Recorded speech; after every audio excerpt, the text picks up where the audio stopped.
Hi sewing friends. So in this video I thought I'd share with you my experience with the Patina blouse from Friday Pattern Company.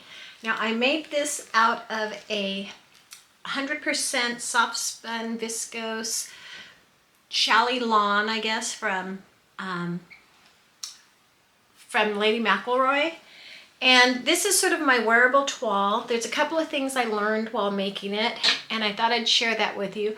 But before I do, I want to show you what I'm wearing today because we are having our first spring day and it is so beautiful outside. Oh my goodness, I thought spring would never come.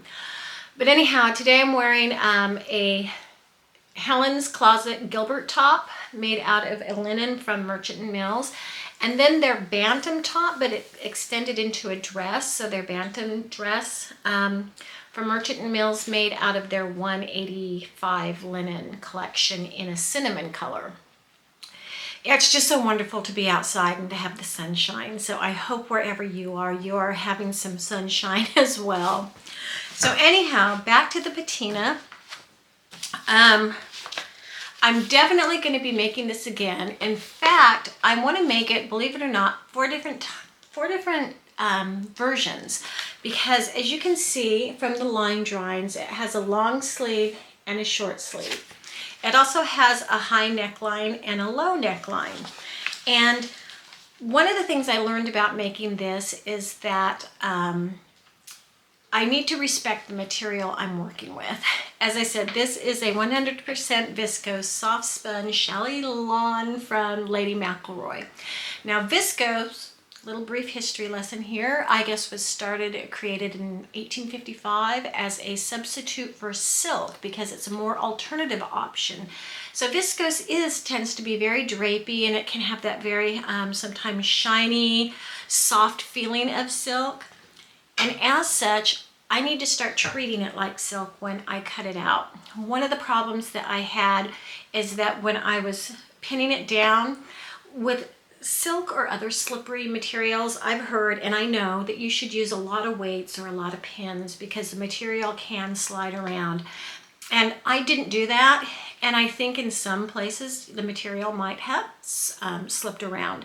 So sometimes when you think you're cutting a straight line, it really might be, one might be straight, but another one might be off by, I don't know, 1/8, 1/4, 1/16 of an inch, or it might just be a little squiggly. And that became real apparent to me when I started doing the collar facing, like the collar facing in here, because it's curved.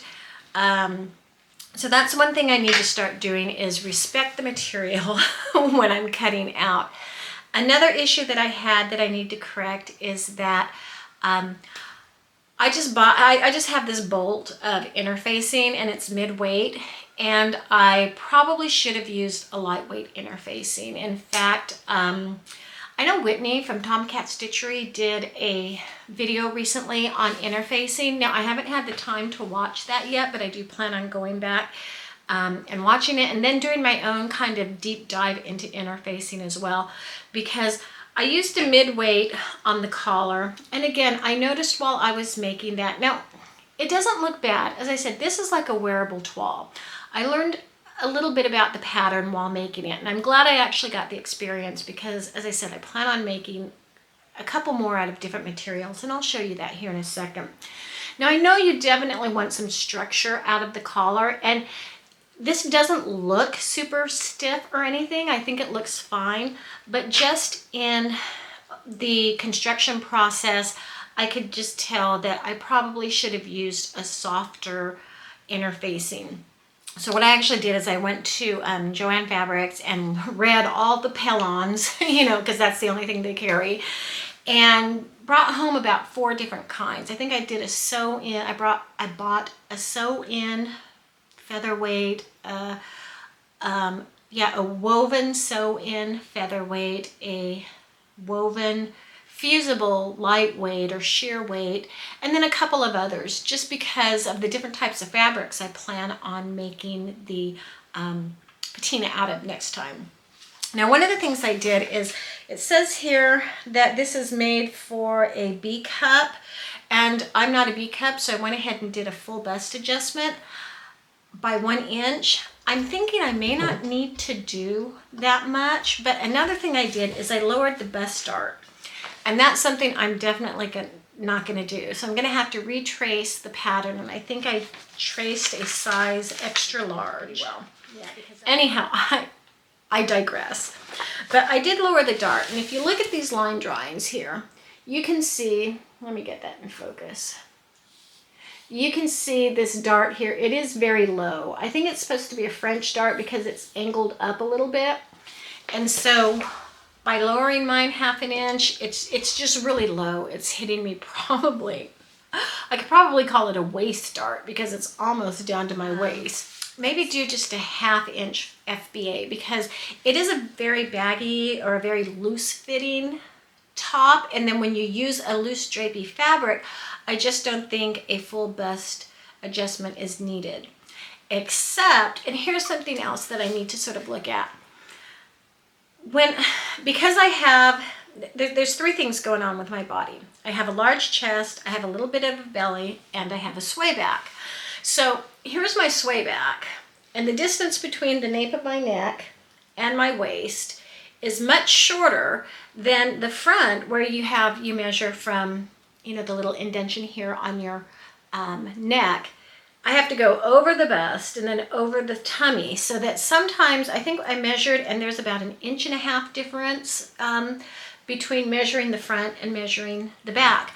Most people don't, if they don't have a large chest or they don't have a belly, and if they don't have a sway back, the front measurement is going to be longer than the back measurement. But mine's just the opposite. And oftentimes when I do a full bust adjustment, you'll actually see that the front, when I hold the garment up and hold it by its shoulders, you'll see that the front is actually longer than the back. But when I put it on, my chest and my belly take up some of the room. And if I stand on the side, it's actually very even all the way around. The front is definitely longer than the back. So I'm thinking I need to somehow figure out how to lengthen a little bit the front. And then normally I would do a sway back adjustment on the back. And there's 2 methods that I could do. One won't work because you need a center seam. And I suppose I could just add a center seam, except you have gathers here in the center. So I don't think that that's a good idea. The other one is you do some cut-ins, and it's actually taken out through the shoulder. And that's been pretty successful with me, except this has the yoke. So I'm not sure how I would do that. I've done that adjustment on a bodice back where it's 1 piece, but with this being 2 pieces, I'm not exactly sure how to do that. So I'm going to give it some thought. But overall, I think this is a lovely pattern. I love the collar. Now the collar, you can have a low cut or a high cut collar. I think it's a statement collar without being an in-your-face statement, because it's just a little bit big, a little bit low. I think it's very pretty. I love the drapiness of the sleeves with the cuff. And so I'm kind of on this blouse journey now. I'm kind of looking at different blouses. I made my Harrison, now I'm on the Patina. Next week I want to focus on the Aria. But with the Patina, what I want to do is make that in a couple different fabrics. And so I'm going to make 4, because again, it has a long sleeve and a short sleeve, a high collar and a low collar. So I want to make a long sleeve high collar and a long sleeve low collar. And the fabric I plan on using, one is this silk crepe de chine that I have in my stash. Now this is not really my style of fabric, nor is it in my color palette, but I have it, and I do want to practice sewing with silk. And what I'm thinking is, because this is somewhat sheer, I would probably be better off doing French seams. The issue with the pattern is that the seam allowance is only 3/8 of an inch. So I think if I want to do French seams, it would probably be wise to trace off the pattern in the size that I want, and then add an extra 2/8 seam allowance. So I have a 5/8 inch seam allowance, and that would allow me to do French seams with this. So as I said, this is very silky. It's crepe de chine, very slippery, very soft. And very similar to the viscose that I use from Lady McElroy, I want to try my hand at sewing silk. So that's going to be long sleeve, low collar. Yeah, long sleeve, low collar will be this one. The other material I want to make it in for the long sleeve high collar is this viscose, Moroccan viscose from Lady McElroy. Now this actually, I think it goes this way, but I can't make it drape. This again, it's going to be drapey and slippery. Not quite as slippery as the silk. This has more of a crepe feeling to it. I think that's what it is, a viscose Moroccan crepe. And I think it's just, the colors are very garden and flowery, so for spring I think it would look really pretty. So this will be the long sleeve, higher collar.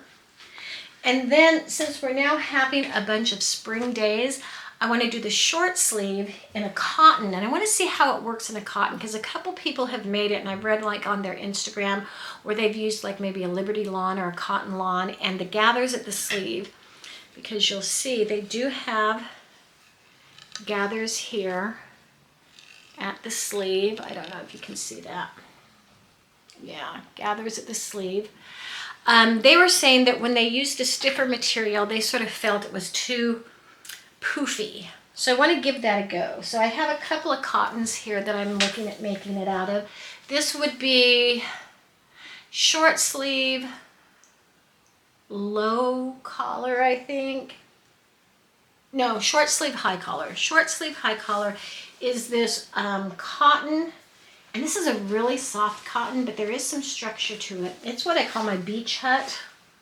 Let me see. This is a 100% cotton Marley Care lawn. Now, I'm not sure what Marley Care lawn is. I'm going to have to look at those. But again, I've made a dress out of this, and it's a very comfortable, breathable material. So I think this is going to be short sleeve, high collar. And then the last one, the short sleeve, low collar, I want to make out of a linen. I want to see, I think that the linen would look really nice in the patina. And I have this linen in my stash that I don't know what I'm going to sew with. But to me, this just seems like a too dark, too much of a fall, winter. Although linen is, you know, my go-to fabric in the summertime, so I'll have to give it some thought.